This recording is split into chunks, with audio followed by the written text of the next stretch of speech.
Hi all, my name is Ty Harrelson, and I will be giving a presentation on a story from my field work that impacted my professional values. As attorneys, or in my case, a future attorney, we are held to a higher ethical standard than other professions. Furthermore, a failure of attorneys to follow their ethical duties can result in far more harm than even a doctor failing in their ethical duties.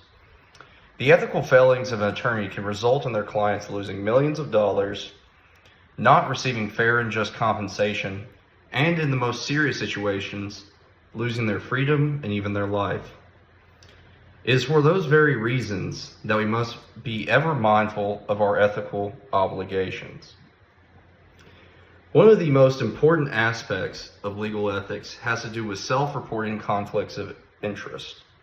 At times, it is difficult to tell when an ethical duty to report a conflict occurs, but my story may help show that regardless of what negative impacts disclosing a conflict may have, the old phrase of better safe than sorry definitely applies. Like most people, I am blessed to have a significant other who I will be marrying on May 15th.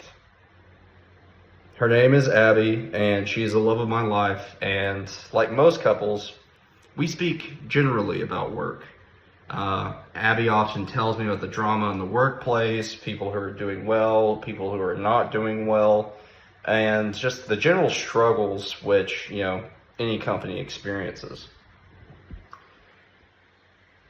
I, am far less forthcoming with Abby about my work, specifically my externship at the U.S. Attorney's Office, just because I know that basically anything I'm told in there is confidential and, should not be revealed. But there was a certain medical malpractice case which I have been assisting with research on for one of the AUSAs at the U.S. Attorney's Office.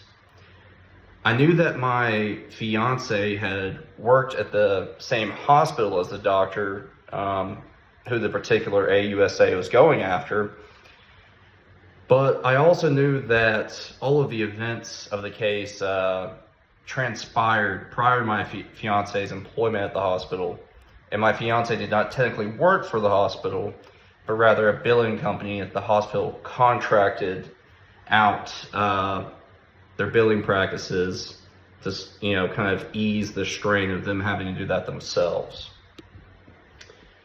But a few weeks ago during spring break, I was surprised to find a couple of opposing counsels using the conference room in the U.S. Attorney office.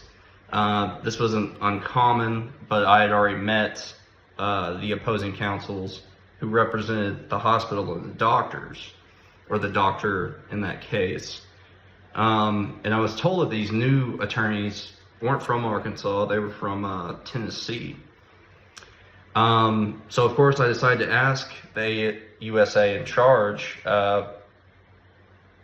who exactly these new attorneys represented. And he informed me that they were working for a billing company that the doctor and hospital had contracted with. And it was kind of at this point that all of the conversations I had with my fiance came, flooding back into my mind.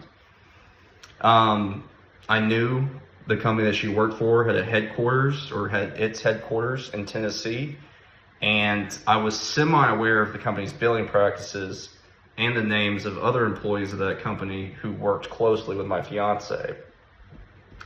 So obviously this set off some, red flags, and I kind of, got a chill and, goosebumps sort of popped up because I really just started to contemplate all of the repercussions of, the research that I had done, the research that I wanted to do.